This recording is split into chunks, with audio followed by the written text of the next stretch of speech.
Hey guys, UHD here, and I am back with another reaction video. And today I'm going to react to the next two episodes of After the Fact. Their take on Power Ponies and Bats. So yeah, I do remember watching Power Ponies, yes. It's all about Spike and then the rest of his friends entering another dimension, and they get superpowers except for Spike. Even though that Spike is the only superhero that does nothing but stand back and watch.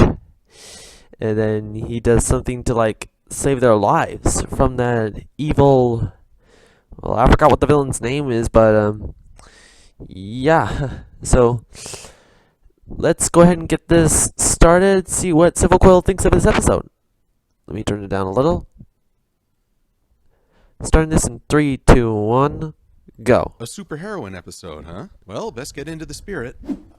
It's been done. Batman. This'll get me more subscribers. Wolverine.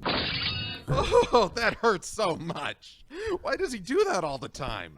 I don't know, This man. doesn't seem too bad. A bit drafty, perhaps, but yowza! Since when is indecent exposure a superpower?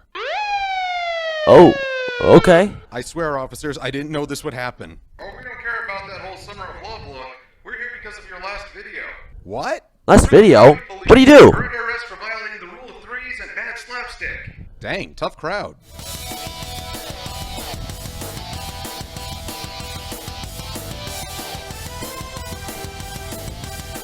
That's guitar solo. It's strange how strong this episode started out for me, because it's actually addressing some of my issues with Castlemania and Daring Don't. We see Twilight being caring and nurturing towards Spike like a big sister, and the main six revisit the castle ruins in broad daylight as a group. So I guess the castle renovation project is another arching storyline for the season, bringing our continuity count to 5. Wait, where did this thing come from? I don't know, Also man. introduced the idea that equestrians like comic books, meaning that we once again can enjoy fiction within fiction. And this story keeps the fictional world and Equestria nice and separate, which I prefer to making the double fiction character real. But the story starts to unravel as we learn that Twilight brought Spike all the way to the castle with no clear plan of how to put him to use. One of Spike's greatest qualities is that he's usually a reliable and eager assistant. Even in Spike at Your Service, he never gave up on a challenge just because it was daunting. So why isn't he providing refreshments to the hard workers, or helping Twilight keep a checklist? It's understandable that he feels sullen at being left out, yet there were so many ways he could have been included that I feel this issue was engineered more than flowing naturally from the character. The story starts to rev up as Spike goes off. Yeah, I didn't like how Spike was being left out on everything. I know I saw a magnifying glass lying around last time I was here. Continuity! Continuity! We're treated to more freaky animation as the ponies are pulled into the comic universe. Guess this means I need to give the superhero thing another try. But you know what? I think I'm turning Japanese. Brave in. MLP-Silver-Quill. Reviewer change. Fire. Oh, The strangest and silliest reviewer in history. really? Reviewer Power Rangers? Silver-Quill. So we enter the world of Metropolis and find that our favorite heroines have turned into other heroines. You're the Power Ponies! Coming soon from Hasbro Toys. Bug your mom. Pre-order now. You need these toys. Your happiness depends on it. If these toys were real, I would totally buy them. Batman reference. A plot twist that twists many plots. Our heroines captured and a meta-humor dragon having to masculine up. And if you hurt a firefly, does Fluttershy not make you bleed? That Adam West stuff is Yeah, Fluttershy gets I'm mad brushing past the superheroine plot because it's if basically that a two-by-number happens, story. I think that's a result of having she three cares about writers animals a who lot. can't go too far off the beaten trail for fear that the others won't be able to follow. There are two storylines running through this episode. First is the ponies having to adapt to being superheroines. Despite that premise, this is really a Spike episode, and Spike is stuck in the role of the comedic sidekick whom he despises. Humdrum never stops the villain. He's just there for comic relief. There's a quote from The Magician King by Lev Grossman that Magician well King. here. Everybody wanted to be the hero of their own story. I've never heard of that Everybody wanted movie. to be the comic relief. As an audience watching a show about... Of course, there is this new superhero movie called Suicide Squad. Helps out. Yet if we were to see the story from Spike's point of view, would he view himself the same way? I don't doubt that Spike views his contributions and his life as important. So being cast in the role of a useless character has got to be the worst kind of insult that adds to the baggage he brought into the comic world. The problem comes in that Spike I hope Suicide Squad is like this episode. Because there's a bunch of superheroes in this. Useless. Why'd I have to be the chosen one? Guess I'll just hang back here doing nothing. I've got so many responsibilities, I'm not sure I can handle them all. You've probably already figured out how to escape. I don't think I've got what it Okay, so we got some scenes from I have no Transformers. problem with the character facing internal conflict. In fact, I love it. You know, It expresses I'm not really a big the Transformers fan, the but audience can't share in the character's feelings and instead are either but I bored do or see the enjoy characters their as heroic Hurricane Fluttershy did a strong job personalities. letting us experience a character's conflict through expressions and events, not just dialogue. Good thing you're not really Humdrum then. For starters, I doubt Humdrum has magical fire breath and can go swimming in lava without dying.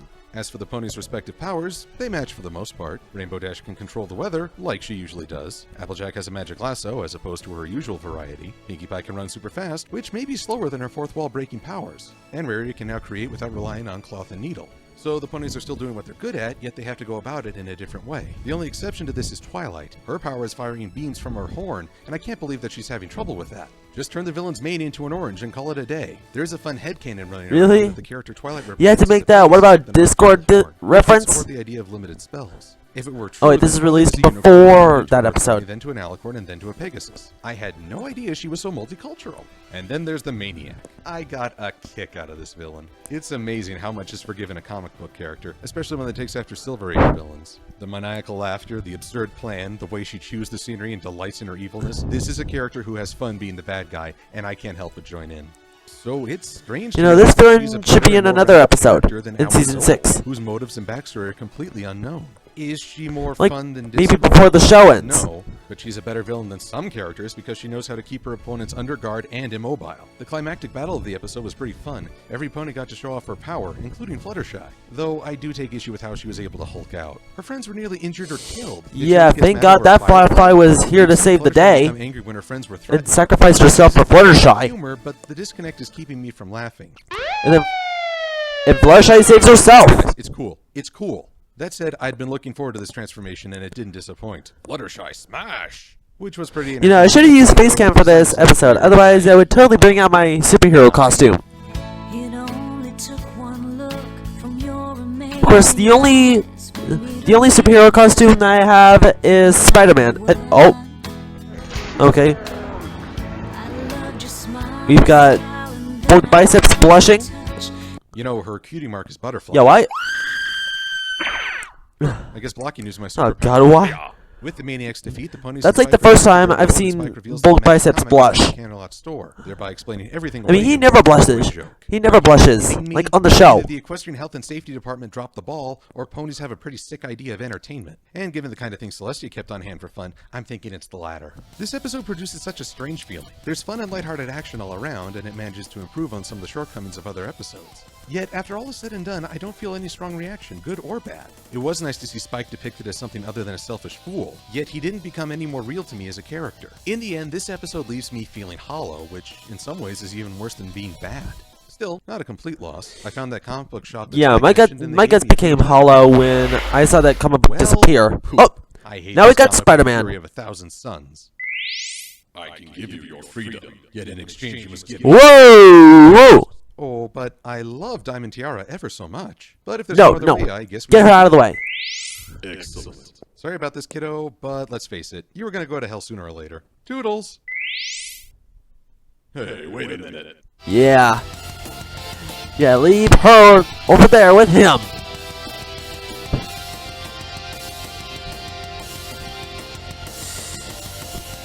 Yeah, I mean, Transformers could have copyrighted clips. And let's hope the theme song isn't copyrighted. But you know, yeah, Power Ponies was pretty good. I mean, even though that Spike wasn't much of a superhero, I sure do appreciate him as my hero. And their hero as well. Of course, Twilight and Rarity's at the same time. Anyways, I want to get on with the next video, so moving on.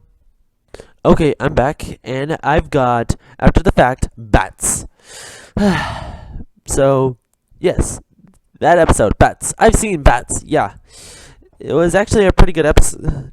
I mean, of course, even though I find Fluttershy being a bat is pretty disturbing, I mean, I still like her. But, yeah. I wonder how Silver-Quill is gonna discuss about that episode. So let's get this started in 3, 2, 1, Go. Bats have no bankers and they do not drink. I was somewhere out near Ponyville. And in on the general, edge of the bats forest, have it when made. the episode John began to take Berryman? hold. Who is John Berryman? Isn't There was that music all around me and a voice Silver-Quill's Holy Jesus, real what are these name? adorable animals? I'd stumbled into a tale of Nature versus nature, with a fragile soul caught in the middle. And I'd be a fool not to ride this strange torpedo all the way out to its end. So let's take the ticket and ride the ride. They don't care about nada, not zilch, no nothing. Except bringing about an orchard's destruction. Nice So remix. this me a legend began with one of my favorite ponies, Applejack. Why is she one of my faves? Because she is the pillar. Rarely does she enjoy. Yeah, she's one of my favorites too, She man. mixes well with any She's character. one of my favorites For too. Twilight, Applejack is a source of balance and stability, empowering the others to be silly and whimsical, while she serves as an anchor in life's maelstrom. Then she makes for a really easy drinking game. Anytime some pony says apples, take a shot. Apple, apples, apple, apple, apple, apple, and apple, apple, apple, apple, apple, apple, Apple, apple, apple. apples, apple, apples, apple, and apple, So much apples. apples, apple, apples, apples, apples, apple, apple, apple, apple, apple. I immediately. Yeah, remembered slow down, every pony.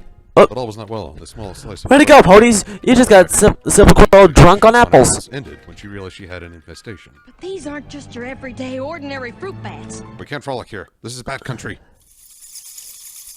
Oh, here they come. They're vampire fruit bats. Oh, why does this place have so many bats? In hindsight, I should not have worn apple I have no idea, man. cologne. I have no Loud idea. enough for the entire town to hear. But only 5 ponies and a dragon answered. Wish I could live in a The barn like residents of that. Ponyville held no interest in the farm's fate. The equestrian dream had died, leaving a cavity be filled with selfishness and apathy. I arrived on the scene to witness the natives in a strange, musical debate. A story-driven melody with 2 characters clearly defining their roles. Applejack, my second favorite, described a dark tale of greed and consumption with some of the ugliest beings in history. This infestation was out to ruin her crop, and she would battle them to the last. Fluttershy, my favorite pony, sang of the natural cycle and the sacrifices of the short term for a more prosperous I thought Applejack was your favorite. worldview through super Couldn't quiet Fluttershy be your second However, favorite? I thought of how she would feel when reality gave her a fuzzy slap to the face. Here before me lay an orchard of moral gray, both sides making valid points. There was an ancient debate of short-term benefit versus long-term gain, a concept most adults cannot resolve, simplified for a young audience. Yet in the midst of this debate came a moment of darkness, the worst I would see that day. Stop the bats, stop The bats, make them Other go ponies, and even not princes come of back. Began to join Bats, the team stop circle the that bats, circled around. make Their them faces go were and even not species come back. Except for Pinky. I think she was just singing along because it was a nice tune. Point is, Yeah, it it's wasn't merely French. serious, Pastel Pinky. colored You should be serious. Darkness might have lasted, were it not for 2 simple words. I'm sorry, Fluttershy. Well, 2 words and a name. That was enough to remove the heavy mood and restore that sense of camaraderie. Further proof. Dude, how long are you gonna write that, dude? Sorry. Despite Fluttershy's pleas, the mob mentality held her friends tight, and all she could do was turn to her friend and monarch for a solution. The good news is that I found a spell that can get the vampire fruit bats to stop wanting to suck the juice from the apples. Right, because that worked so well last time. The ponies went to action immediately, Yeah. rounding up the bats in their own unique style. Parasites Originally, are their favorite style one was psychopath eaters.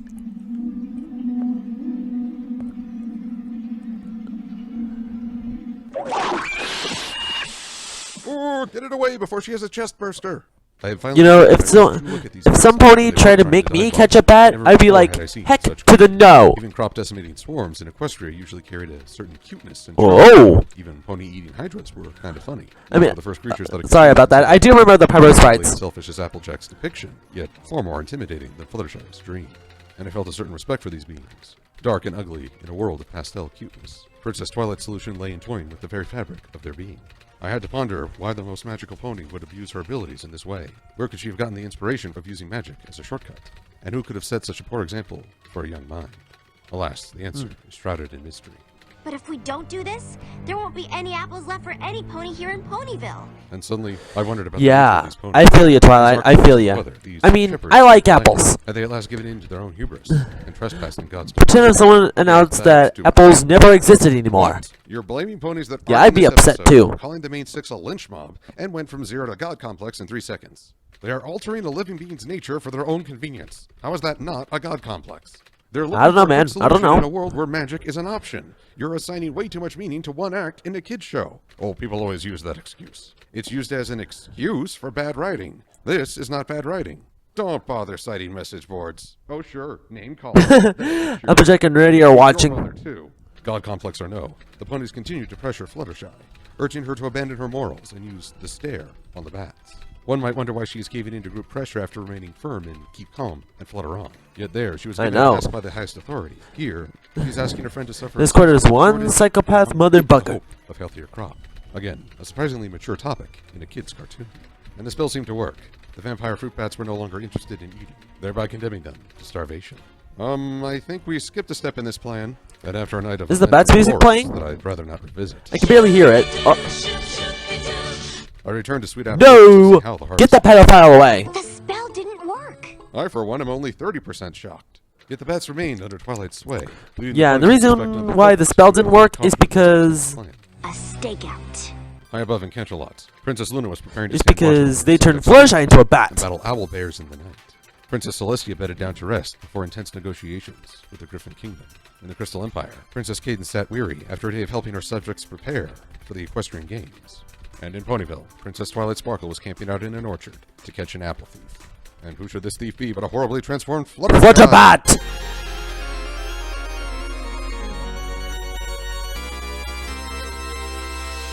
I would be terrified, yet this is not the freakiest thing I've seen today. Pretend Is that right? Flutterbat was an actual character, like in real life. Well said. Here before me flew the dawn of the newest me. I would just stay in my house all night long. Equestria Daily in less than a day. Flutterbat had infected the entire fandom, and I was along for the ride. But honestly, That is a lot of Flutter Flutterbat Dragon, arts. Then we got Flutter Hulk, and now Flutterbat. What's next? Flutter Finn? Oh my Out god. of my imagination. Yet my thoughts turned to Applejack and the others, whose decisions had brought this dark consequence. Were they thinking of their own mistakes, or perhaps cursing their own impatience? Or just being really, really funny. That works too. No matter what mistakes Applejack had made, her priorities became clear as she sacrificed a prized apple to lure her friend into a rescue attempt. The simple act Yep. of sacrifice spoke Yeah, to but the Jack, you quality had of her to, character and you the value she have to placed. sacrifice that apple for your Other friend. ponies had funnier lines in this tale. Other ponies would be celebrated in artwork. Yet for me, Applejack would always be one of the best. And after a coordinated effort, You know, if someone tried to turn me into a returned the vampire, world to its natural state, I'd be like, complete with a vampire bat sanctuary. get me As out of I here. went up to do something useful, write a journal. Good for him. Whereas I was left to reflect upon the adventure I had just witnessed. The conflict was enjoyable, flowing naturally from the characters and their opposing viewpoints. The humor was funny, thanks mostly to Pinkie Pie and supported by Rarity and Rainbow Dash. Rarity's character danced the line of Flanderization, yet she managed to pull back from that disappointing precipice. My sympathies went to Fluttershy, yet I could not see Applejack as a villain for wanting to protect her crop. And her actions at the climax. Yeah, Applejack's never a villain to me. Friends. The only sour note in the symphony was the moment the ponies looked to be ganging up on Fluttershy, and even this darkness was quickly tempered by respectful dialogue. Yet the ending shot revealed Fluttershy still possessing a set of fangs, titillating the audience with a Oh promise. yeah, she still had that one And tooth. while I returned to that dark place. Oh, who am I kidding? I'm jonesing for a sequel. This was an excellent tale with a lot of fun. All credit goes to Megan McCarthy. Oh. Meriwether Williams? But Megan McCarthy, wrote are you serious? Like at your service. And it's a rule that a writer must always be held accountable for their weakest work, with no chance for improvement. It's fan law. It wasn't until later that I You know, I realized like had those changed. clothes that he's wearing right now. Oh, I'd like to buy a copy of Princess Promenade, please. I have regretted that mistake ever Promenade. since, though I stand Oh, by the Promenade, first yeah. episodes. Yeah, I've seen It was that. William's strongest entry into this Yeah, that series. was actually pretty funny. I can only hope we will see more work like this. This is Brony S. Thompson saying, I get high on friendship. Wait just a minute, there's another side to this. And if I did not defend them, then I would be remiss. These bats are mamas and papas too. They care for their young just like we ponies do. Yeah, you know, that was actually a really good video. I mean, yeah, I mean, even though that Fluttershy was trying to defend those bats, I don't blame her. And of course, yeah, it was kind of freaky that every pony was getting up on Fluttershy. Even there was an angry mom getting up on me, I would just like get the heck out of here. And even though the police catch me and the lawyer tells me you got 3 days to get the heck out. Yeah, I would be in the doghouse right now. But you know, yeah, that was a really good episode. And of course, the villain in that episode was Flutterbat. Of course, Fluttershy would never be a villain at all. Of course, pretend if one of the characters from the main six betrays them. Like, when Pinkie Pie turns into Pinkie Mina, and then she might become a bad guy and, like, have a battle. That might be a pretty good episode, huh? I'd like to see an episode of that. Anyways, I'm gonna get up here, guys. Once again, guys, thanks for watching, and ahoy!